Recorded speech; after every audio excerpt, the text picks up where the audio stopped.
오늘 아침 일라디오. 연휴 잘 보내고 계십니까? 오늘 같은 휴일엔 아침을 좀 늦게 드시는 가정도 많으실 것 같은데요. 식사 시간 보통 얼마나 걸리시나요? 한 조사 결과를 보면 우리나라 사람의 90%가 15분 이내에 식사를 끝내고 특히 5분 미만인 사람도 10%에 가까웠습니다. 이런 습관이 비만의 위험은 물론이고 성인병에도 영향을 준다고 하네요. 식사 시간이 5분 미만일 경우엔 밥을 3분의 1 공기 정도 더 먹게 되는데 우리 몸이 아직 배가 고프다라고 느끼는 게 가장 큰 이유입니다. 우리 뇌가 배부른 걸 인식하려면 적어도 20분이 걸리기 때문이죠. 오늘은 세계 비만 예방의 날입니다. 비만은 많은 합병증의 원인이라서 앞으로 이런 습관 가져보시면 어떨까요? 식사할 때는 최소 20분 넘게, 만약에 어렵다면 최대한 천천히 꼭꼭 씹어서 드시기, 우리 땅과 바다에서 자란 싱싱한 식재료로 건강한 밥상 만들기, 조금 더 신경을 써보시면 어떨까 싶습니다. 10월 11일 월요일 오늘 아침 일라디오 출발합니다. 저는 아나운서 김재홍입니다.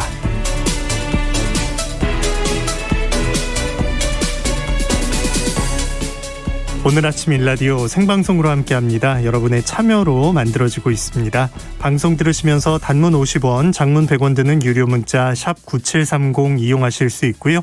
유튜브에서 KBS 일라디오 공식 채널 검색해서 들어오시면 채팅창 마련되어 있습니다. 그리고 콩 어플리케이션으로 일라디오를 보이는 라디오로 함께하실 수 있습니다. 자, 오늘 월요일 이번 한 주 퀴즈 시작되는 날이죠.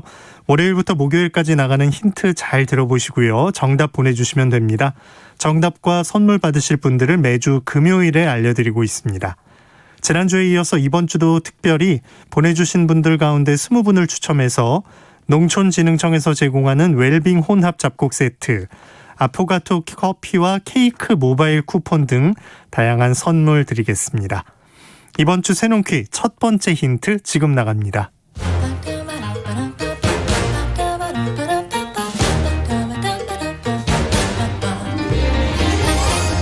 우리 땅, 우리 바다에서 자란 맛있고 건강한 우리 농수산물을 알아맞히는 세상의 모든 농수산물 퀴즈 새농퀴. 안녕하세요. 퀴즈 내는 성우 한희정입니다. 보리처럼 영양가가 높고 가격이 저렴해서 바다의 보리라고 불리는 이것은 두뇌 발달에도 좋고 성인병 예방에도 좋아서 국민 생선으로 불립니다.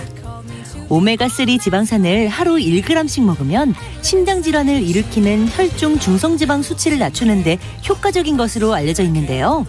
이것 한 토막에 오메가3 지방산이 1g이나 들어있다니까 혈액순환, 심장병 예방에 도움이 많이 되겠죠?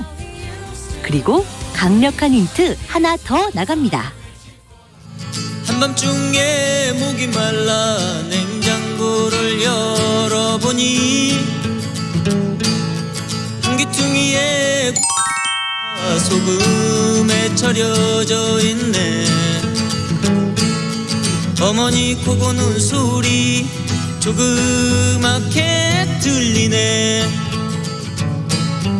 어머니는 구워주려 하셨나 보다. 소금에 절여놓고 편안하게 주무시는구나. 가수 산울림의 히트곡 어머니와 이것을 기억하시는지요? 바로 여기에 등장하는 이 생선 땡땡땡에 나오는 이것은 무엇일까요? 정답하시는 분들은 단문 50원, 장문 100원이 드는 유료 문자 샵 9730으로 보내주세요. 20분께 행운의 선물 드리겠습니다. 나는 참 바보다. 엄마만 봐도 좋은걸. 유익한 정보와 살아있는 이야기가 있습니다. KBS 오늘 아침 일라디오.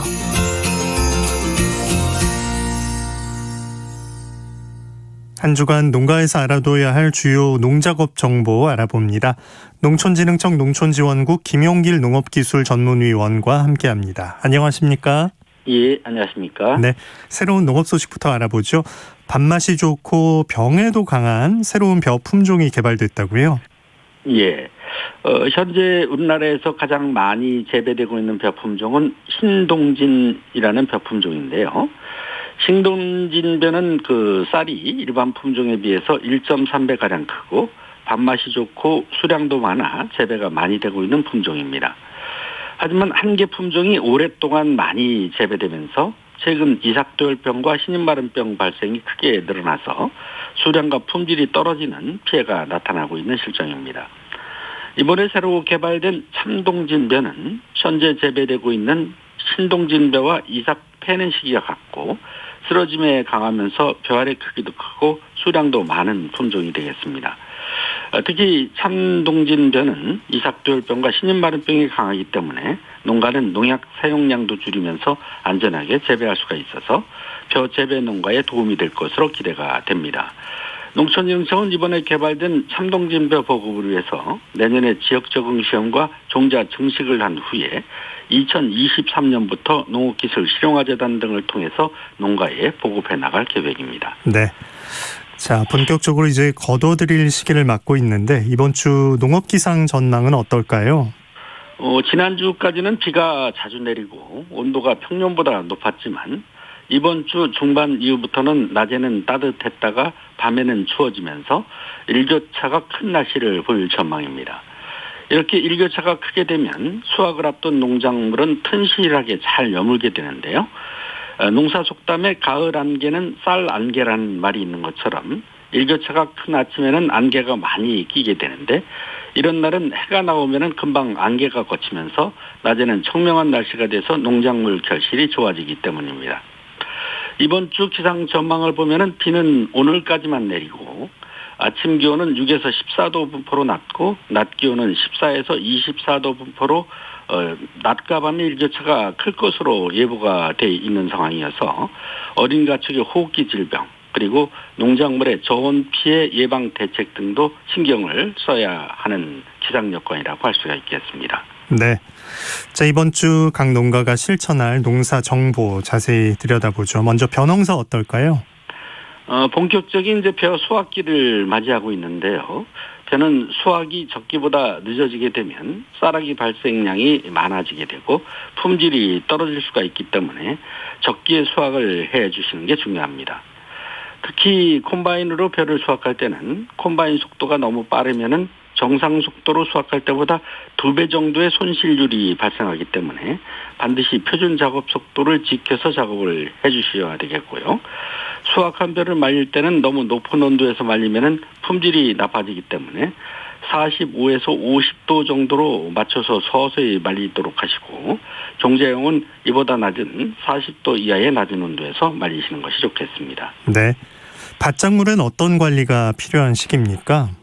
밭에 심겨진 콩이나 고구마 등 수확기가 된 밭작물은 서리가 내리기 전에 서둘러 수확을 하셔서 가급적 뒷그루 작물의 파종이 늦어지지 않도록 해주시는 게 좋겠고요.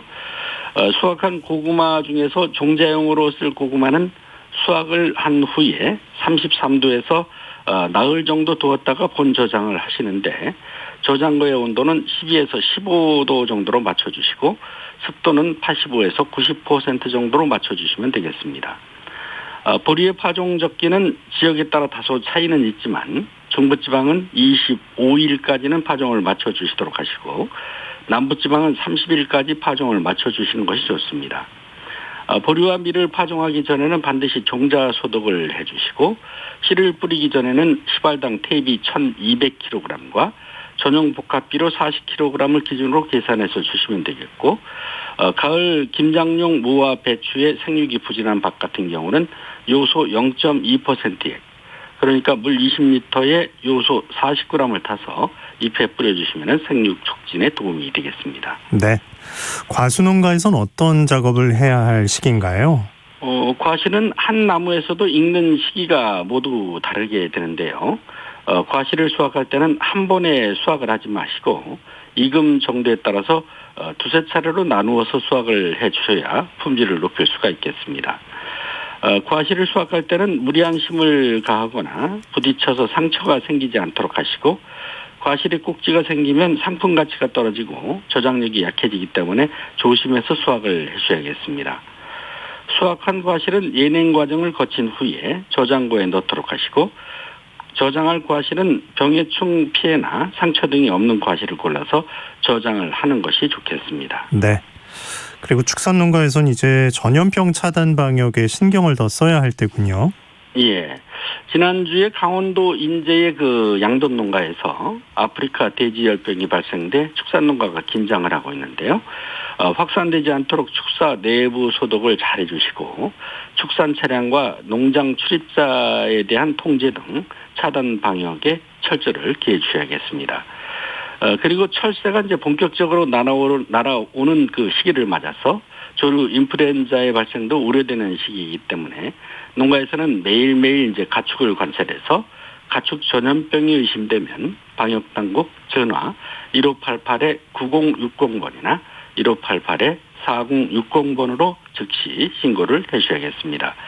그리고 일교차가 매우 크기 때문에 송아지와 어린 돼지의 설사병과 호흡기 계통 질병에 걸리기 쉬우므로 아침과 저녁에는 보온에 각별히 신경을 써주셔야겠습니다.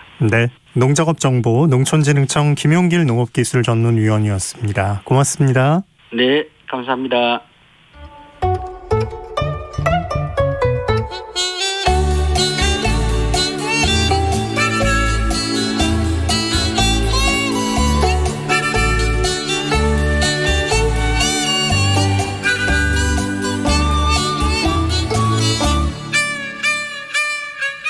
최근 몇 년간 태풍 등 가을 수확기 때 잦은 기상이변으로 농가들이 많은 어려움을 겪었습니다. 이런 문제점을 보완한 고품질 벼들이 개발되고 있는데요. 쉽고 재미있는 우리 품종 이야기, 오늘은 각종 재해에 강한 최고 품질벼 안평에 대해서 알아보겠습니다. 농촌진흥청 국립식량과학원의 조준현 연구관입니다. 안녕하십니까? 예, 안녕하세요. 네, 최고 품질벼라고 하셨는데 이거에 대한 간단한 설명부터 들을 수 있을까요?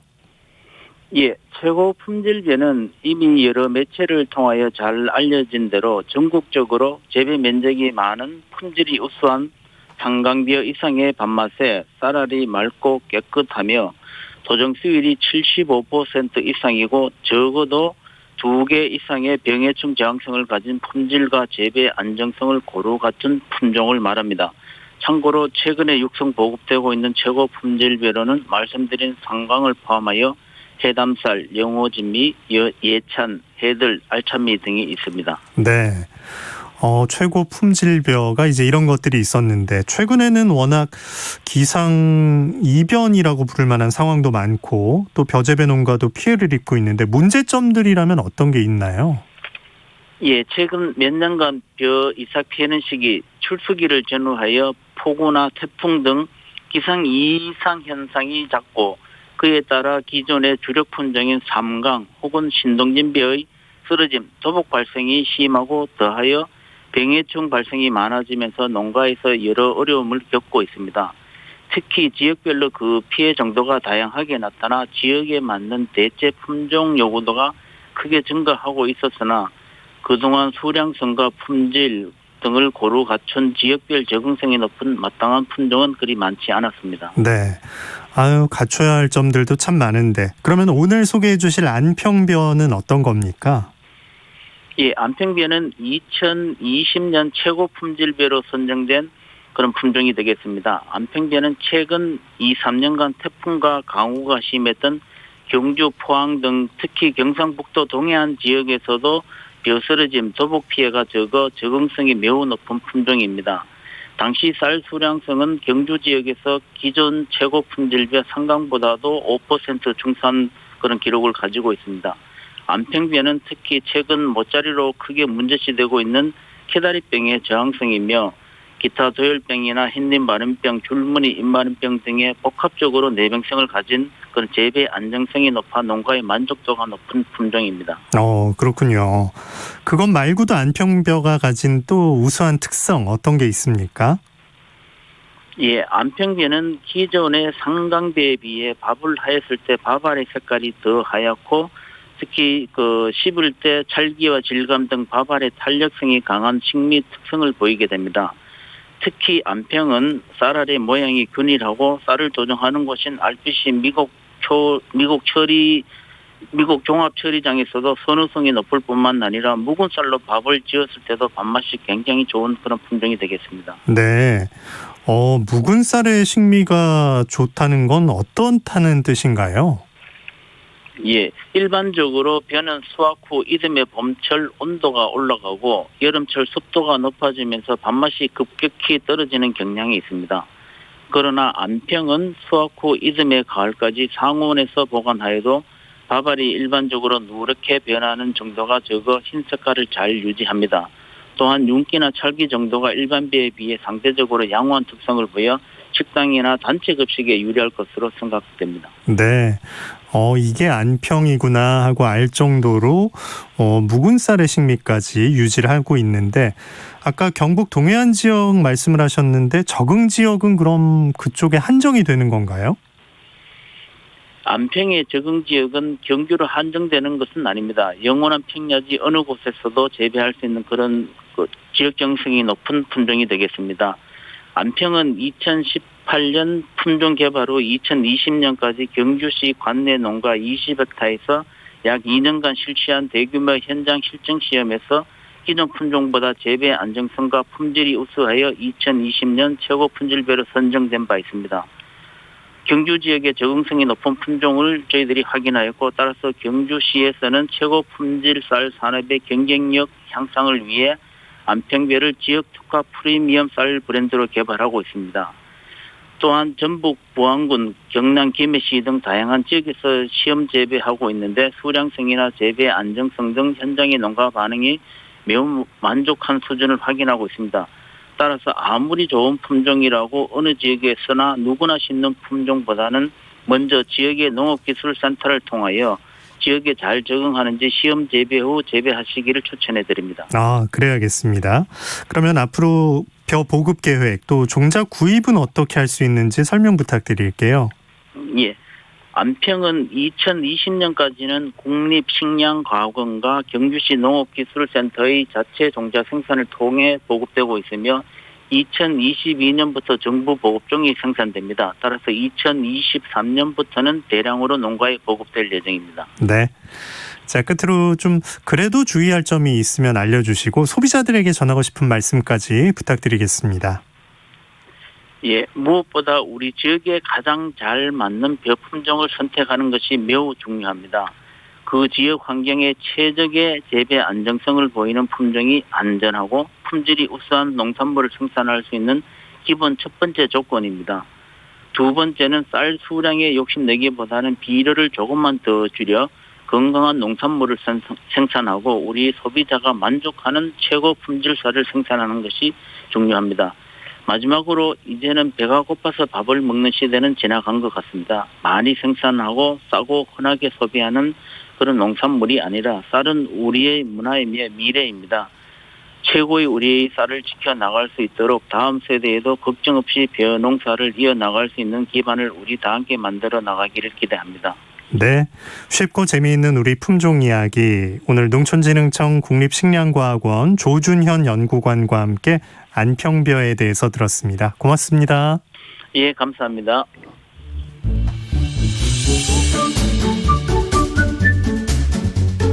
아침을 여는 기분 좋은 습관 KBS 오늘 아침 1라디오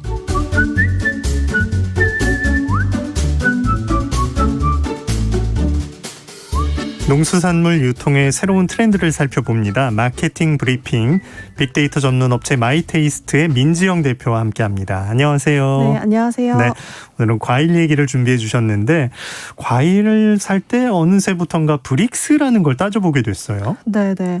과일 판매 페이지나 마트에서 그 과일 판매대에서 손쉽게 그 브릭스라는 단위를 볼 수가 있는데요.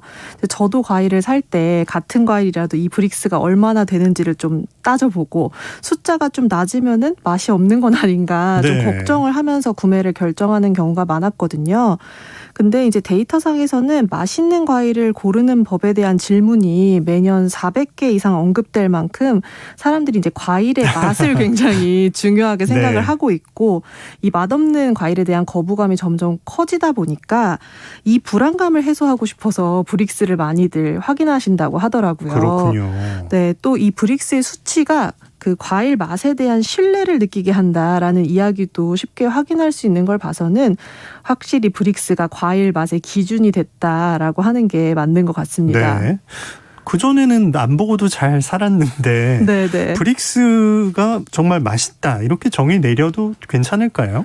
네, 이제 뭐 소비자분들께서는 당연히 이 브릭스 수치가 높을수록 당분이 높으니까 네. 맛도 있을 것이다라는 가정을 하고 있는데요. 정답은 이제 노입니다. 당분이 높은 건 맞는데 브릭스는 단순히 당분이 포함된 정도를 의미하기 때문에 이게 과일의 맛과 바로 연결된다라고 얘기할 수는 없고요.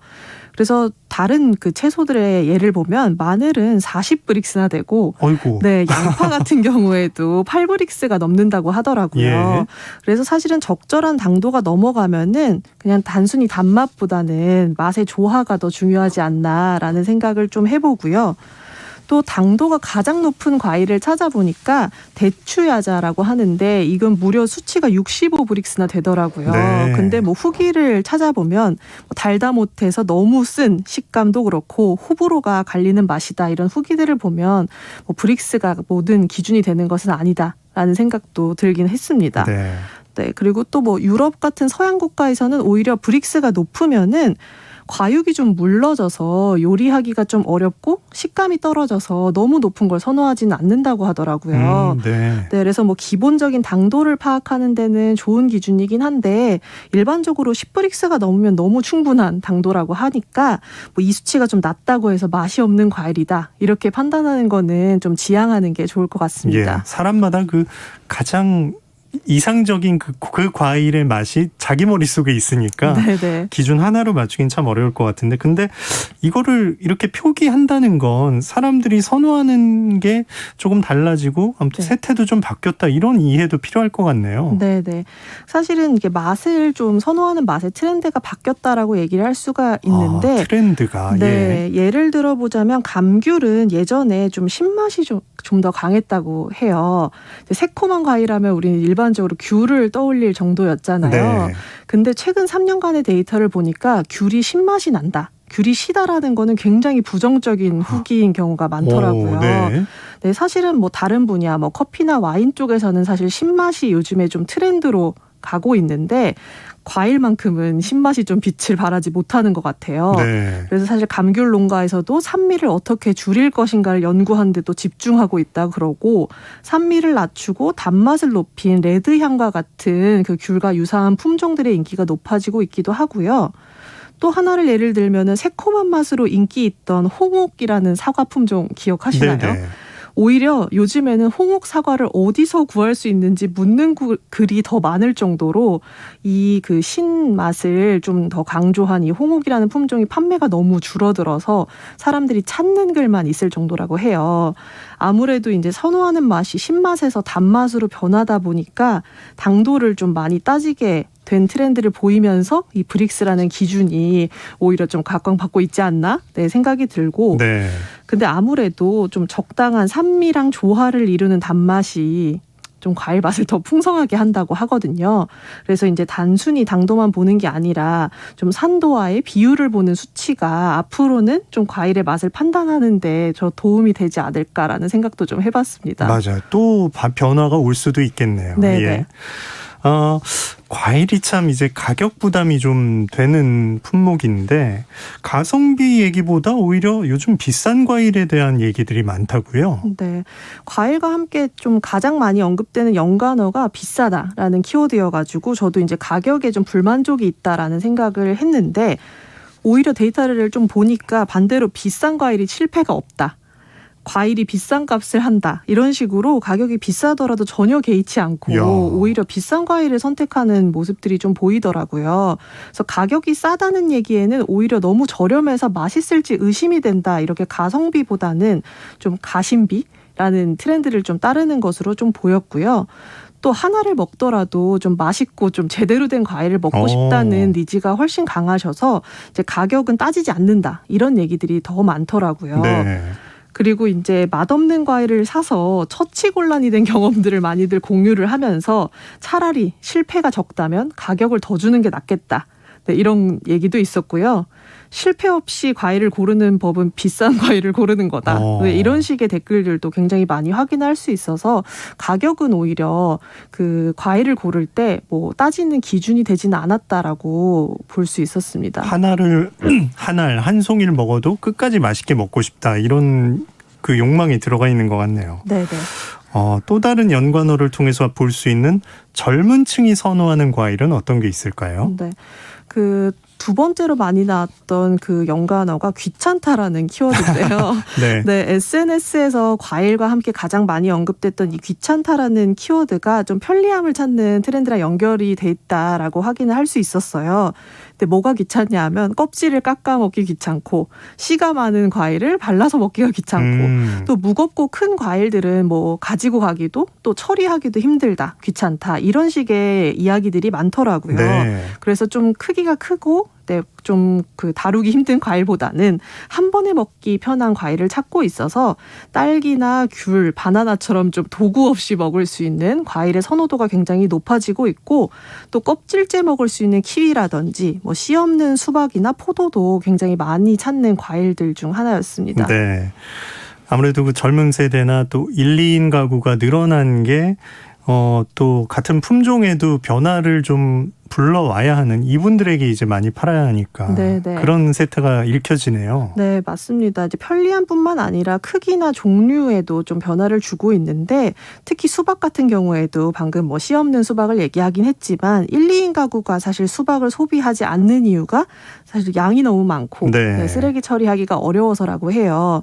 그래서 이제 5kg 미만의 작은 크기의 수박 품종은 뭐 6년 전 대비해서 6배 이상씩 판매량이 늘어나고 있다고 하고요. 예. 애플 수박이라는 품종은 4분의 1 크기의 수박인데 이건 요즘에 베란다 텃밭에도 심을 만큼 굉장히 인기가 늘어나고 있다고 합니다. 또 뭐 품종 변화뿐만 아니라 판매를 할 때도 1인 가구를 위해서 반통 수박을 판다든지 그렇죠. 4분의 1 조각의 수박을 파는 등등 뭐 다양한 크기와 양의 수박 판매도 볼 수 있었습니다. 네. 토마토 하나만 봐도 참 많은 게 달라졌다. 이걸 알 수 있다고요? 네, 사실 토마토 하면 생각나는 이미지가 딱 빨간색. 그리고 이제 뭐 건강한 맛 이런 것들이 이제 생각이 나실 텐데 네. 뭐 외국과 달리 국내는 그 빨간색의 토마토하고 방울 토마토 정도만 인기 있는 품종이라고 하더라고요. 그런데 그 단맛을 좀 좋아하는 트렌드가 생겨나면서 단맛이 극대화된 스테비아 토마토 품종이라든지 또 단짠단짠을 느낄 수 있다고 하는 데저 토마토와 같은 좀 품종들이 출시가 되면서 좀 관심을 받기 시작했다고 하고요. 컬러도 빨간색뿐만 아니라 노란색, 초록색 맞아요. 그리고 다양한 모양의 방울토마토를 좀 출시를 하면서 토마토가 코로나 이후에 신품종을 가장 많이 출시한 과일이 됐다고 하더라고요. 네. 그래서 아무래도 소비자들이 새로운 품종에 대한 거부감이 적다 보니까 이렇게 좀 지갑을 여는 소비자들이 더 많아지지 않았나 생각이 듭니다. 네. 트렌드를 쭉 읽어주셨는데 이걸 살펴보면 또 어떤 창업으로 또 자연스럽게 이어질 수 있을까요? 네, 이렇게 뭐 과일을 뭐 맛뿐만 아니라 건강을 위해서도 찾는 소비자들을 위해서 최근에는 그 배달 품목이 하나 늘어났는데 바로 커팅 과일이더라고요. 커팅. 네, 제 여의도 주변에서만 보니까 배달 가능한 커팅 과일이 50군데가 넘는 것을 볼 수 있었는데요. 네. 아무래도 검색량도 그 1년 만에 작년 대비 3.5배 이상 증가를 하면서 이 커팅 과일이나 과일 도시락을 그 꾸준히 시켜 드시는 분들이 많이 늘어났고 네. 이를 또 식사 대용으로 하시는 분들이 많더라고요. 아무래도 이렇게 좀 그 과일을 사 먹는 이유가 껍질 등의 쓰레기를 처리하지 않아도 되는 거, 또 과일을 많이 먹지 않기 때문에 다양한 종류의 과일을 맛보고 싶어서 커팅 과일을 산다 이렇게 얘기하는 등 좀 편리함과 다양성을 추구하는 과일 구매 트렌드와 좀 동일한 것을 알 수 있었습니다. 네, 야 이렇게 배달을 해서 집에서 딱 한 입 크기로 온 걸 그냥 먹기만 하면 되는 네네. 이런 업체들이 많다는 것도 또 오늘 알게 됐네요. 예, 오늘 트렌드 마케팅 브리핑 마이테이스트 민지영 대표와 과일에 대해서 함께 이야기 나눴습니다. 고맙습니다. 네, 감사합니다. 오늘 아침 일라디오 함께하고 계십니다. 지금 시각 6시 45분입니다.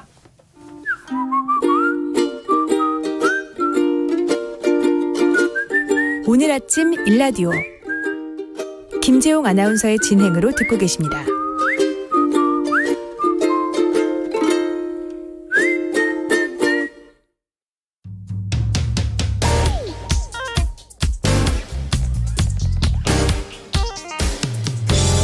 오늘 아침 뉴스 브리핑 정상근 기자와 함께합니다. 안녕하십니까? 네, 안녕하십니까? 네, 주말 보냈는데요. 코로나19 상황은 어땠습니까? 네, 지난 토요일 발표된 확진자 수가 1953명, 그리고 어제 발표된 확진자 수가 1594명이었습니다. 이틀 앞에 3547명의 확진자가 나와서요. 그 전주 주말 이틀 앞에 확진자에 비하면 800명 가까이 줄었습니다. 오늘은 1,300명대에서 1,400명대 확진자가 예상이 되고 있고요. 지난 일주일간 확진자 규모가 이 추석 연휴 직후보다는 분명히 줄었습니다만 정부는 확산세가 꺾였다 이렇게 진단하진 않았습니다. 다만 백신 접종 효과로 인해 코로나에 감염됐을 때의 위험성은 확실히 떨어졌다라고 강조했습니다. 올해 1월 이 코로나 감염 시 중증화율이 3.2%, 치명률이 1.4%였는데 이 7월 이후로는 각각 2% 그리고 0.3%로 내려왔다라고 밝혔습니다. 현재 접종 완료율도 전 국민의 59.3%, 18세 이상 성인의 68.9%까지 올라와서 이 목표치에 점점 가까워지고 있습니다. 이런 상황을 고려해서 정부는 차질 없이 방역 체계 전환을 준비하겠다면서 민간 합동으로 구성된 일상회복지원위원회를 구성하고 내일 모레 첫 회의를 열기로 했습니다. 또한 오늘부터는 18세 이상 백신 미접종자가 사전 예약 없이 의료기관을 방문해도 당일 접종이 가능해진다라고 합니다. 네, 더불어민주당의 대선 후보가 결정됐죠? 네, 이 더불어민주당 대선 후보로 이재명 경기도지사가 최종 선출됐습니다. 이재명 지사는 지난 토요일 경기도 경선에서 59.2%를 얻어서 압도적 승리를 거두었고 이 서울 경선에서도 51%로 과반 이상을 달성했는데요. 하지만 일반 국민이 참여한 3차 선거인단 투표에서는 28%대 득표율로 이낙연 후보에 뒤졌습니다.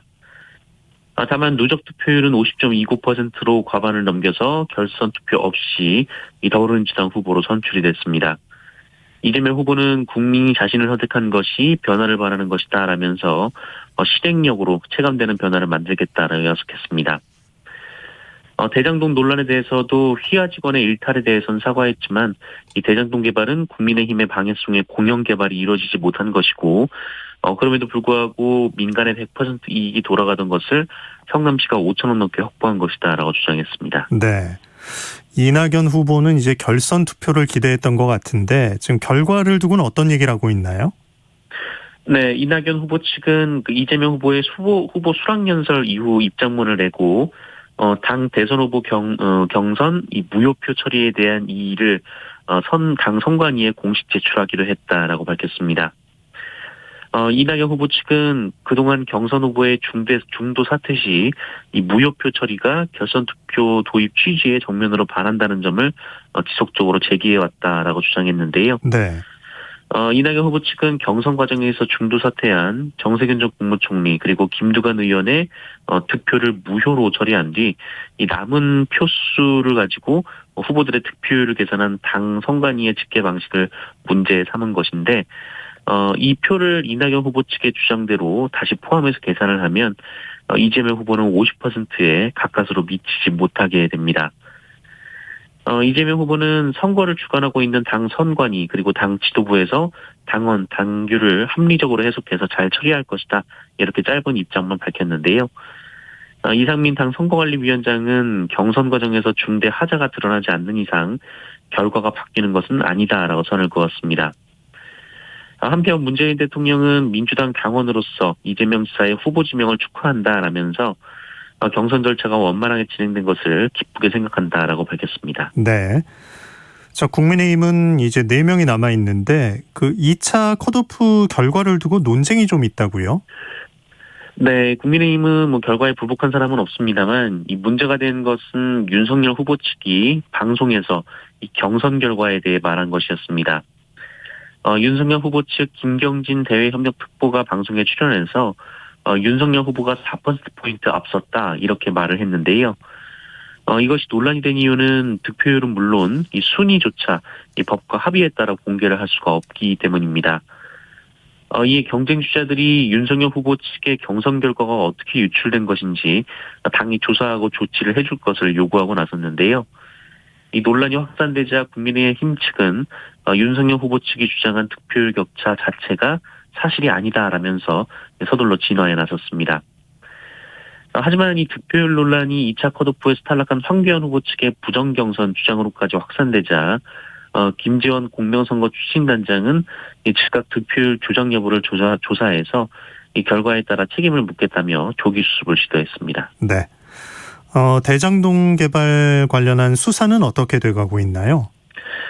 네, 오늘은 매우 중요한 수사를 앞두고 있습니다. 이 화천대유 대주주 김만배 씨를 피의자 자격으로 불러서 조사할 예정인데요. 이에 앞선 어제 이 관련자들을 계속 소환해 조사를 벌였습니다. 이 수사는 구속된 유동규 전 성남도시개발공사 본부장에게 이 특혜의 대가로 700억 원을 제공하기로 했다. 이런 약속이 우선 검증 대상이고요. 이와 관련해서 대장동 사업 초기부터 관여한 정모 변호사도 비슷한 내용의 자술서를 검찰에 제출한 것으로 알려졌습니다. 또한 김만배 씨가 이 녹취록에 나온 대로 성남시 의회 등 이 정관계를 상대로 금품 로비를 벌인 의혹도 핵심 수사 대상인데요. 이 김만배 씨 측은 녹취록 내용이 이 투자자들 간의 이익 배분 과정에서 예상 비용을 부풀려 주장한 것이며 일부는 사실이 아닌 거짓말을 한 것이다라고 주장하고 있습니다. 또한 김만배 씨가 이 화천대유 곽상도 의원 아들에게 50억 원을 준 것, 그리고 고위 법조계 인사 자문단을 둘러싼 의혹 등도 검찰이 수사를 할 예정입니다. 네. 그 곽상도 의원 아들이 타는 차에 대해서 또 관심이 높더라고요. 네, 화천대유에서 퇴직금 등의 명목으로 50억 원을 받은 것으로 알려진 이 곽상도 무소속 의원의 아들이 이번에는 경찰 출석 때 이용한 차로 논란이 됐습니다. 경찰 조사를 받고 기자들에게 입장을 밝힌 이후 1억 원이 넘는 고급 외제차 포르쉐를 타고 간 건데요. 해당 차량이 곽상도 의원 아들 소유인지 확인된 것은 아닙니다만 이 문제는 2년 전 이 곽상도 의원의 관련 발언이었습니다. 이 조국 전 법무부 장관 가족에 대한 검찰 수사가 시작되던 2019년 8월 이 곽상도 의원은 이 조국 전 장관 딸이 이 포르쉐를 타고 다닌다 이런 말이 있다면서 공세를 폈습니다. 20대의 고가의 외제차를 타면서 장학금까지 받았다 이런 비판이었지만 이 조 씨의 차량은 포르쉐가 아니라 이 국산 준중형 차였던 것으로 전해졌습니다. 그랬던 곽상도 의원 아들이 포르쉐를 타고 경찰 조사를 받은 것으로 확인되면서 민주당은 아들의 행동에 부끄러움도 못 느끼냐라며 즉각 공세에 나섰습니다. 조국 전 장관 역시 막상 포르쉐는 곽상도 의원 아들이 타고 있었다라며 이 관련 기사를 공유했는데요. 곽상도 의원 부자는 이번 논란에 대해서 별다른 입장을 내놓지 않았습니다. 네. 고등학생이 현장 실습을 나갔다가 사망해서 큰 논란이 되고 있어요. 네. 이 현장 실습에 나간 해양과학과 학생 고 홍정훈 군이 지난 6일 바닷속에서 숨지는 사고가 있었습니다. 홍정훈 군은 전남 여수시 웅천동의 마리나 요트 선착장의 한 요트 회사에서 일했는데요.